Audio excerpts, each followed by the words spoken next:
Hi guys, today we'll talk about how to fix or how to solve the problem of BodyFast app. We click on settings.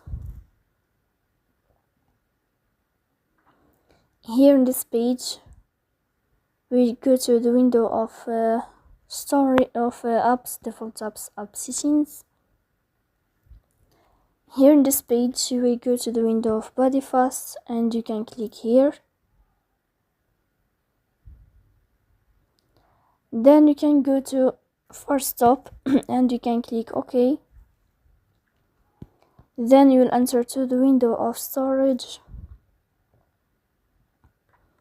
Here you can click on clear cache,